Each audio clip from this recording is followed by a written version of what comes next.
Mabuti at gising ka na, ining. Natagpuan kita sa laot nung isang araw pa. Paliwanag niya. Salamat po. Sambit ko. Naalala ko ang nakakatakot na nangyari sa akin at agad na nangilid ang aking mga luha. Sino ba ang nagbabanta sa buhay ko? Asan na kaya si Kelvin? Alam ba niyang buhay ako? Hinahanap kaya niya ako? Malayo sa bayan ang lugar na ito, ining. Kaya hindi ka makakapunta doon para ipaalam na nandito ka. Isa pa ay wala pa kaming pamasahe papunta doon. Sa isang linggo pa ako pupunta doon sa bayan. Paliwanag ni Aling Emelia. Bakit po, nanay? Hindi ba dito si mama? Nagtatakang tanong noong batang lalaki na sa tansya ko ay nasa 5 taon na. Nabasa ko ang pag-aalangan ni Aling Emelia. Sinulipan niya ang asawa. Andrew, Tutoy, tulungan mo muna si Lolo sa pag-aayos ng lambat. Ayan ng lalaki sa apo. Agad naman tumalima ang bata at magkasabay silang lumabas ng maliit na bahay. Pasensya ka na, ining. 3 taon lang si Andrew noong nawala ang mama niya. Si Andy. Paliwanag ni Aling Emelia. Sa boses niya ay halata pa rin ang pait at ang mga mata niya ay napuno na ng kalungkutan. Nagpaalam siya sa anak na pupunta sa bayan para doon magtrabaho. Pero hindi na siya bumalik. Hanggang ngayon ay hindi namin alam kung nasaan siya. Araw-araw naghihintay si Andrew sa pagbabalik niya. Kaya noon dumating ka, akala niya, ikaw ang mama niya. Agad ako nakadama ng awa sa bata. Kaya naman pala ganoon na lang ang saya at pananabik niya sa pagkakita sa akin. Kapag nakarami ng huli si Crispin ay sumabay ka sa amin para makahingi tayo ng tulong sa mga pulis. May naalala ka ba sa mga iyong nakaraan? Tanong niya. Mataman ako nag-iisip. Malinaw sa alaala ko ang lahat at dahil doon ay muling nanariwa ang sakit. Nanariwa ang sakit sa akin ang pagtataboy sa akin ni Daddy at panloloko ni Kelvin. Si Kelvin na lang ang kinakapitan ko noon ngunit sa huli binigo niya ako. Pero sa sitwasyon ko ngayon ay alam kong kailangan ko sila.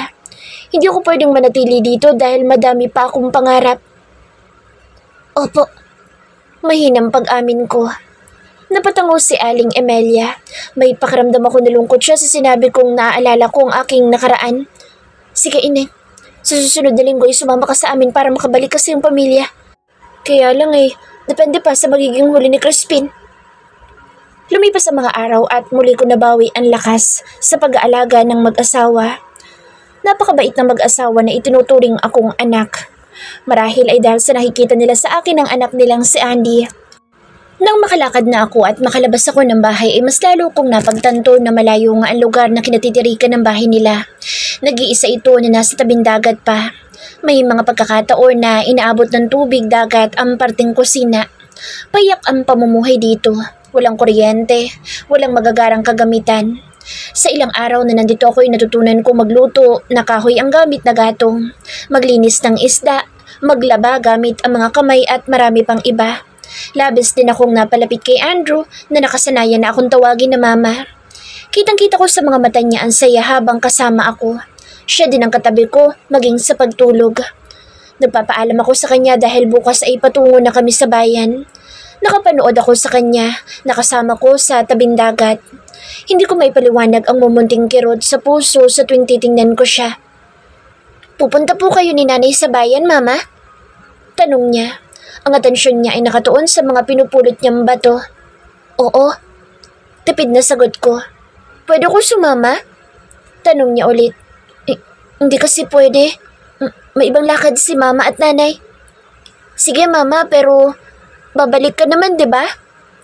Sinulipan niya ako at batid ko ang pag-aalala sa mga mata niya. Lalo akong hindi makasagot. Anong gusto mong pasalubong? Pag-iiba ko ng usapan ngunit mabilis siyang umiling. Pwede ba ako sumama na lang? Kahit wag ng pasalubong. Baka hindi mo na naman akong babalikan ulit eh. Tanong niya na bakas na ang pagdududa sa mga mata. Babalik ako. Pagsisinungalin ko. Agad na lumawak ang ngiti niya pagkatapos ay lumapit sa akin. May iniabot siya sa akin bato at inabot ko iyon buhat sa maliliit niyang kamay. Tingnan mo mama, iba ang kulay. Bigay ko na sa iyo to ha. Baka mahal ito. Dalhin mo sa palengke kaya. Sinulipan ko ang inabot niya.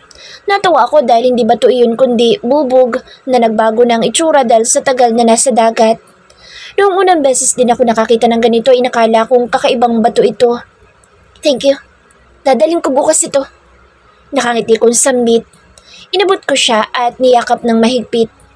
Pangakong babalikan ko siya dito. Hindi nga lang bukas pero ipinapangako kong babalikan ko siya kahit makauwi na ako sa amin. Kinabukasan ay maaga kami bumiyahe ni Aling Emilia. Malayo ang nilakad namin at bago nakarating sa kalsada. Pinagmasdan ko ang suot na damit.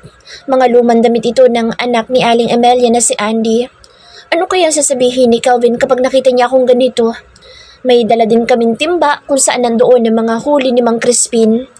Batid ko ang nadidiring tingin sa amin ng mga kasakay namin sa jeep dahil sa malansang amoy ng dala namin. Mahigit 1 oras din ang naging biyahe namin bago nakarating sa bayan. Sa palengke kami unang pumunta para dalhin ang mga huling isda ni Mang Crispin. Teka lang ining at bibili na rin ako ng mga kailangan sa bahay. Baling sa akin ni Aling Emilia.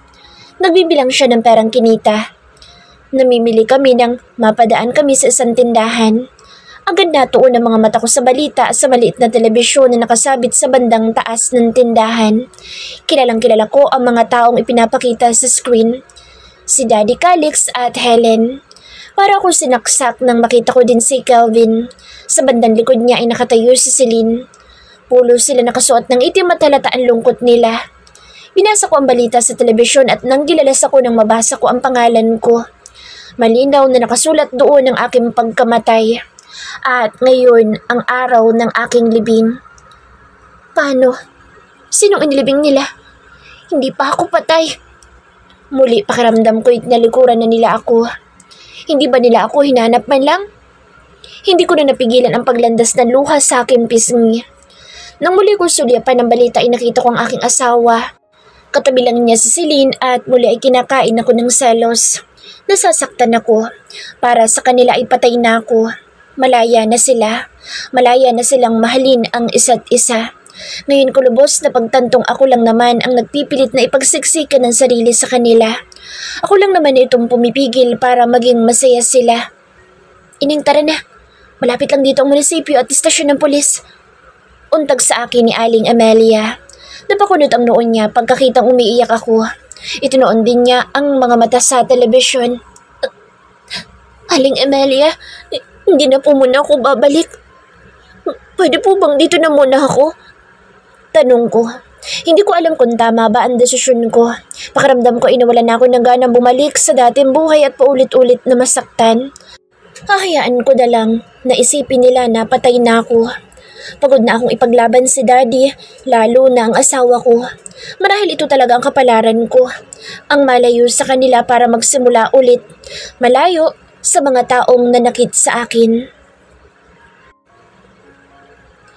Nasisiyahan kong pinagmamastan ang mural na noon ay patapos ko nang gawin. 1 taon na ang nakalipas buhat nang mapadpad ako sa Isla Caringa. Nagdesisyon akong hindi na bumalik sa dating pamilya. Matapos ko noong malaman na itinuring na nila akong patay, ay isinumpa kong hinding-hindi ko na sila babalikan. Ginamit ko ang pangalan at katauhan ni Andy, kaya naman labis ang tuwa ni Andrew. Batid kong nagtataka sila Nanay Emilia at Tatay Crispin sa naging desisyon ko pero hindi naman sila nag-usisa pa. Mula noon ay sila na ang tinuring kong mga magulang. Saktong isang grupo ng mga empleyado na isang local na resort sa isla ang napadpad sa bahay namin. Parte umano ng community service nila ang maghatid ng tulong sa local community, lalo na yung naninirahan sa baybaying dagat ng isla. Noon ko nakilala si Joshua. Batid kong nakuha ko ang atensyon niya dahil sa mga pagsulyap niya sa akin. Matangkad siya at matipuno. Nang malaman kong mataas ang katungkulan niya sa resort and hotel ay kinapalan ko na ang mukha ko. Nagtanong ako sa kanya kung maaari ba akong mag-apply ng trabaho kahit patagalinis lang ng mga kwarto. Total ayun naman ay isa sa mga pinag-aralan ko. Halata ang pagkagulat niya at sandaling nag-isip ngunit sa huli ay napapayag ko siya. Madami siyang tanong sa katauhan ko ngunit pinaninindigan kong ako, si Andy. Malaki ang pasasalamat ko sa kanya dahil nagagawa ko ng makatulong sa pamilyang kumupkup sa akin at ngayon nga ay naging magkaibigan kami. Nagtatrabaho na ako dito sa resort na pinamamahalaan niya. Pagkatapos ng duty ko ay tumutulong naman ako sa kaibigan kong si Kevin sa paggawa ng mural sa bagong tayong building dito sa resort. This isn't an ordinary resort. Sa pagkakaalam ko ay magiging bukas lang ito sa mga piling miyembro.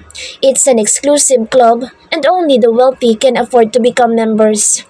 Maswerte lang kami na gusto ni Joshua na buhat sa mga local na mamamayan ang kukunin sa paggawa ng hotel. Maging iyong mga gamit sa hotel ay hindi inangkat sa ibang lugar.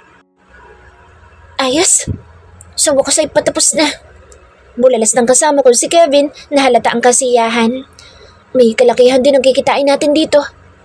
Napangiti ako sa sarili pagkaisip sa halagang ibabayad sa amin. It was just a small amount to me back then, noong nasa poder pa ako ng mga kinalakhan kong ama.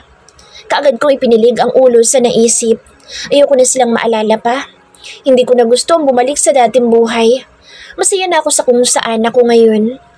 I, now, live a simple life. Hindi mayaman ang pamilyang nakatagpo sa akin pero masasabi kong mas masaya ako. Dahil sa kanila ay natuto kong pahalagahan ang maliliit na bagay at ang bawat sentimong aking kinikita. Malayo na ako sa dating ako. Wala na ang kulay sa buhok, maputing kutis, malambot na mga kamay at mga kularete sa katawan. Life is difficult but I was able to see it in a different light. Hardships humbled me. I can see things from a greater perspective now. At ramdam na ramdam ko ang pagmamahal sa akin ni Nanay Amelia at Tatay Crispin, lalong-lalo na si Andrew. Nagpapasalamat pa rin naman ako kay Daddy Calix. Sana ay masaya siya ngayon. I was a toxic person then, and I also caused him a lot of pain. That's why I don't want to go back. They've already mourned my death anyway. Hindi ko alam kung kaninong katawan ang inilibing nila. I was able to escape death, which is what really matters. This is my second chance. Mas mainam na ring isipin nilang patay na ako para lahat kami ay makalaya na, lalo na ang aking asawa. My heart still ache thinking about him. Asawa ko pa ba siyang maituturing gayong naniniwala siyang patay na ako? He was my biggest heartache. Buong akala ko ay matututunan niya akong mahalin. I was naive to believe I could make him love me. Sana noon pa lang ay pinalaya ko na siya. Hindi ko na sana ipinagpilitan ang sarili sa kanya. I bet he and Celine are happy now. We can start preparing for the opening of this building. Aabot naman po ito sa date na sinasabi niyo. Narinig ko ang mga yabag ng papalapit sa pwesto namin at ang boses ng hotel manager. Dinampot ko ang mga gamit at inayos ang magulong buhok. May katarayan ang hotel manager dito kung kaya iniiwasan kong matuon sa akin ang atensyon niya. Baka kahit hindi na oras ng duty ko ay pagalitan pa rin niya ako. Naramdaman kong tumigil ang mga yabag di kalayuan sa pwesto namin. Andy? Nakagat ko ang labi nang tawagin niya ako. Yes, ma'am. Tugon ko sabay sulyap sa kanya. Sananyasan niya ako lumapit sa pwesto niya kaya agad ako sumunod. Noon ko lang napansin ang mga kasama niya at ang lalaking katabi niya. Sinulyapan ko iyon at agad ako natigilan sa nakita. Natigil ako sa paghakbang at para akong sinikmuraan. Makailang beses kong ikinurap ang mga mata dahil hindi ako makapaniwala sa nakikita ko ngayon. Kelvin? Bakit nandito siya sa isla? My heart began to pound. Halos mabitawan ko ang mga hawak na gamit. Wala sa akin ang mga mata niya kundi nasa mural na ginagawa namin. Titig na titig siya doon. Napansin kong naguulap ang mga mata niya. Hindi ko malaman kung anong gagawin. Tatakbo ba ako habang hindi pa niya ako napapansin? I was about to turn away but it was too late. Kelvin's gaze had shifted from the wall to mine. Parang panandali ang tumigil sa pag-ikot ang mundo ko nang magtama ang aming mga mata. His eyes opened wide in shock. I, on the other hand, did everything I could to keep a blank face. Hindi ko alam ang gagawin. Hindi ko napaghandaan ito. Umakto akong hindi ko siya nakikilala. It was a skill I was able to master during our time together. Magaling akong magpanggap. Isa doon ay ang pagpapanggap na matapang ako. Faith? Manghang tanong niya. Para siyang nakakita ng multo. Nagulat pa ako nang mabilis siyang humakbang papalapit sa akin at hinawakan ako sa braso.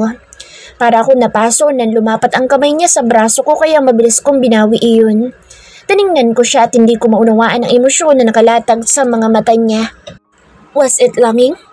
Naguguluhan naman ang hotel manager at si Kevin na narinig ang pagtawag ng lalaki sa akin. Kahit pa halos lumabas na ang puso ko sa dibdib ay pinilit kong magmukhang kalmado. Huh? Sorry po sir. Pero hindi po Faith ang pangalan ko. Conway magalang na sagot ko. I realized it was a lame response, but what else can I do? Yun ang unang pumasok sa isip ko. Magyang mga kasamahan ni Kelvin na tauhan ay hindi makapaniwala pagkakita sa akin, bagamat bakas sa mga mata nila ang pag-aalangan. Kilala ko sila. Kilala ko silang lahat pero hindi ako aamin kung sino ako. Nawawala ako sa sarili habang naglalakad papalayo ng building sa loob ng resort na iyon. Finally, I was able to get away from Kelvin's prying eyes. Marahil nahiya na rin siya na magtanong ulit dahil sa mga kaharap namin. Gayunpaman ay hindi niya inaalis ang mga mata sa akin. Ang isip ko ay nagtatalo kung lilingunin ko ba ang pinanggalingang gusali o patuloy lang ako maglalakad palayo. Gusto ko malaman kung nakamasid pa rin ba sa akin si Kelvin, ngunit natatakot akong baka ipagkanulo ako ng aking mga mata. Nakarating na ako sa kabilang building at nasa front desk na ako ng resort, ngunit kay bilis pa rin ang tibok ng puso ko. Paanong napadpad si Kelvin sa lugar na ito? Probinsya ito at malayo sa Manila. Kung kailan naman inaalis ko na siya sa isipan ko at nasasanay na ako dito, ay saka naman kami nagkita. Ano kaya ang sadya niya sa lugar na ito? Sana naman ay wag na niya akong guluhin pa.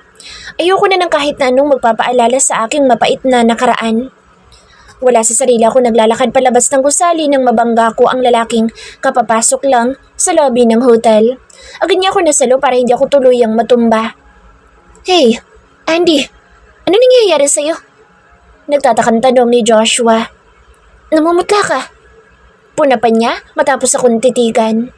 Agad kong inilibot ang mga mata sa paligid. Hindi lingid sa akin ang mga bulungan tungkol sa akin at kay Joshua. Alam kong marami ang mga matang nakamasid sa amin dahil karamihan sa mga katrabaho ko ay nagtataka sa pagkatanggap ko dito sa resort. Para sa kanila hindi ako pasado sa qualifications dahil wala akong diploma. Dahil doon ay iniisip nilang may namamagitan sa amin ni Joshua. Sinulyapan ko si Joshua na noon ay bakas ang pag-aalala sa muka. Inalalayan niya ako makatayo ng maayos. Kasi sambit ko habang inaayos ang magulong buhok. Sinulyapan ko siya at lalong napakunot ang noon niya at nilungon niya ang gusaling pinanggalingan ko. May nangyari ba? Nagtatakang tanong niya. Wala. May hotel guest lang na napagkamalan akong ibang tao. Paliwanag ko. Wala naman siguro masama kung sabihin ko sa kanya ang totoong nangyari. Talaga? Ano sabi niya? Bakas ang pagkabahala sa boses niya maging sa mga mata niya. Muli niyang nilingon ang gusaling pinanggalingan ko. Wala naman. Nagkamali lang siguro siya. Hindi ko naman siya kilala eh. Sagot ko sabay iwas ng mga mata. Ganoon ba? Iwasan mo na lang siguro siya. Suwestyon niya. Ganoon na nga ang gagawin ko. Sana'y hindi na kami magkasalubong ulit. Nang sulipan ko siya ay nagdududa pa rin ang mga mata niyang nakatitig sa akin. Bakit? Naiilang na tanong ko. Nagtataka lang ako kung bakit takot na takot ka at namumutla ka pa. Paliwanag niya na lalong nagpabilis ng pintig ng puso ko. Hindi nagulat lang ako kasi tinawag niya ako sa ibang pangalan. Pero okay na ako. Sige uwi na ako. Pinilit ko maging casual ang boses. Muli kong dinampot ang bag na kanina ay nabitawan ko. Akmang lalampasan ko na siya nang muli siyang magtanong. Anong pangalan na itinawag niya sa'yo? Muli ako napalingon kay Joshua. Seryoso siyang nakamasid sa akin at hindi ko maiwasan ang mailang. Hindi ako makasagot agad. Dapat ko bang sabihin sa kanya ang pangalang itinawag sa akin ni Kelvin? Anong pangalan? Ulit na tanong niya habang nakatitig sa akin.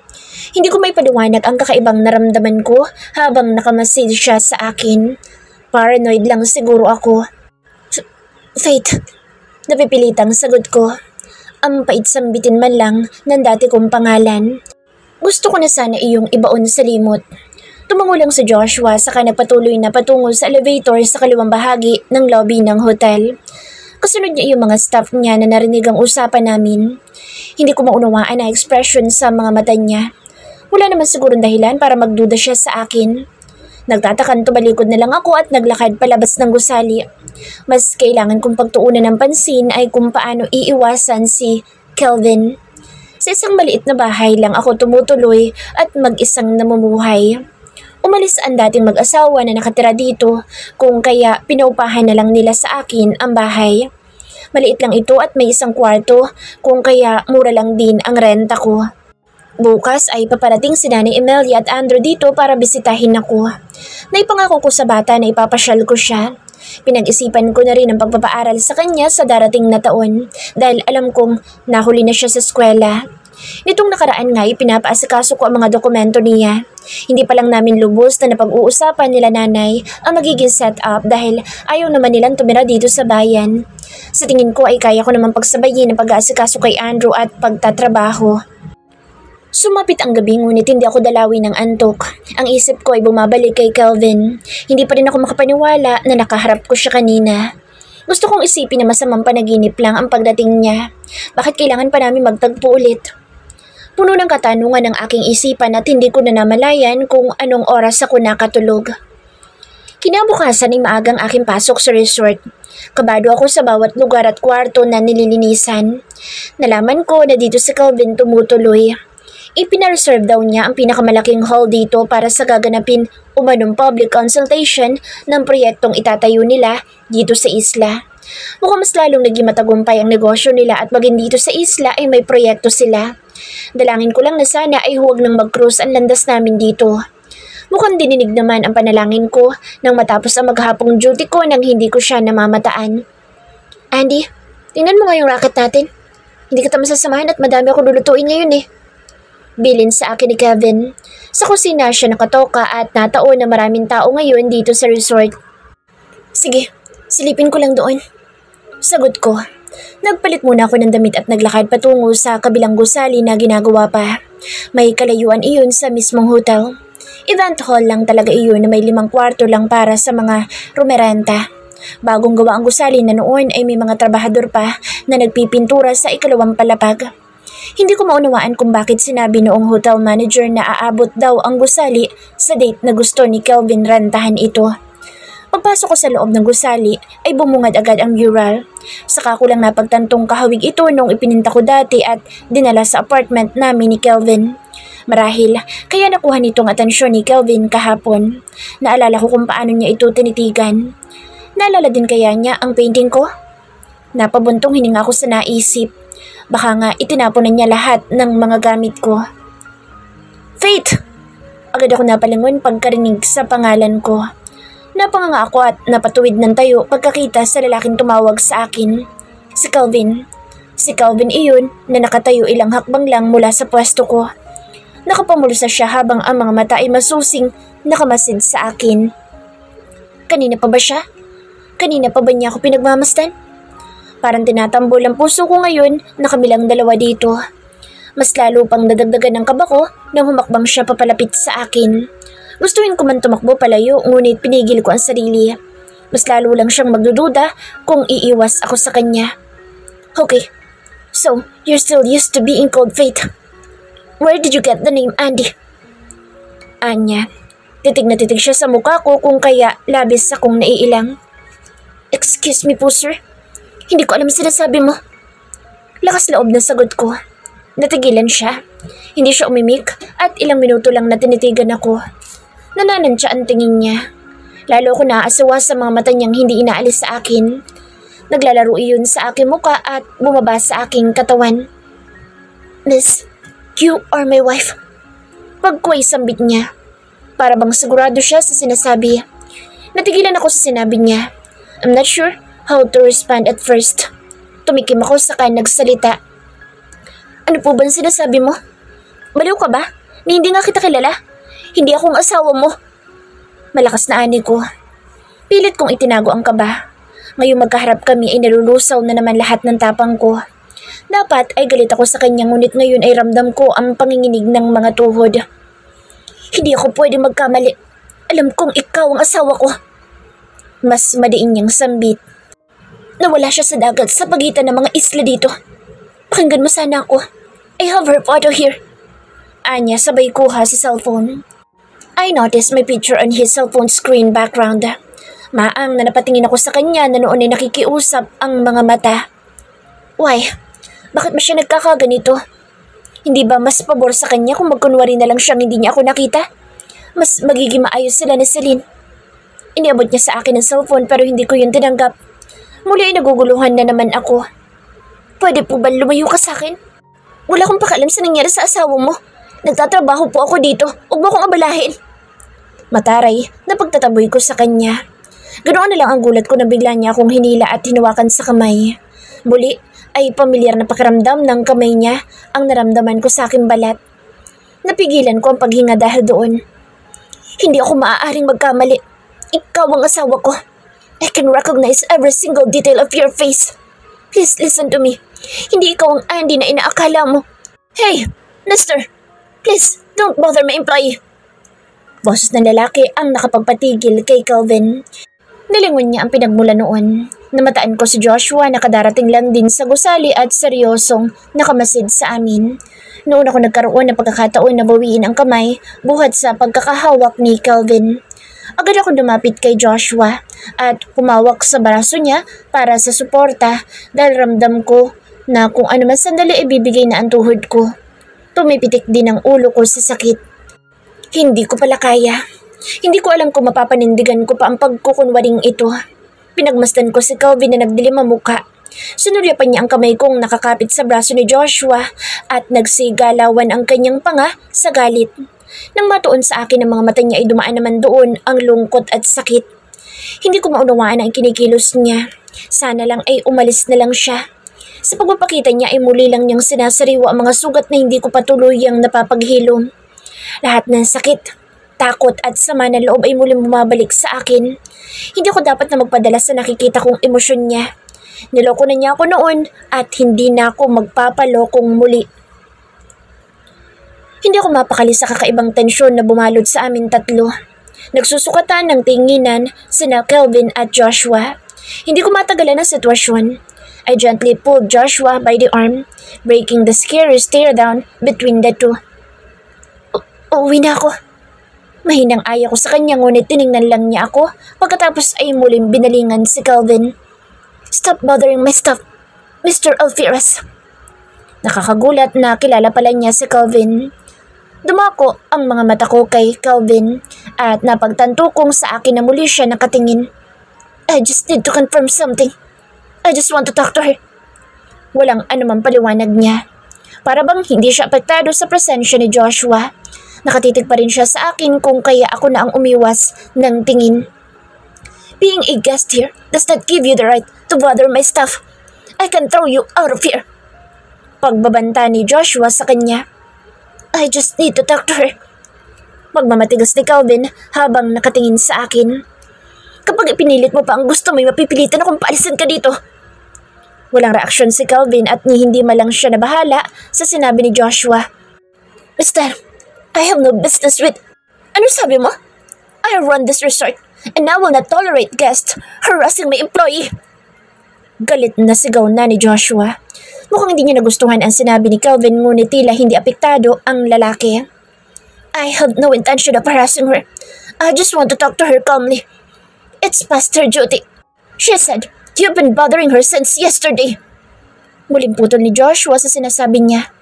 Bumuntong hininga si Kelvin at napahilod sa noo. Wari na uubos na ang kanyang pasensya.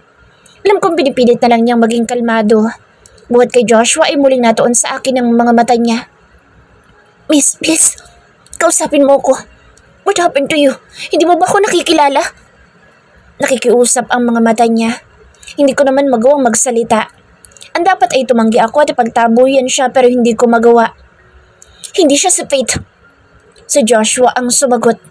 Napansin kong tumalim ang mga mata ni Kelvin nang sulyapan siya. What is wrong with you? Bakit ba ayaw mong kausapin ko siya? Get out of my way.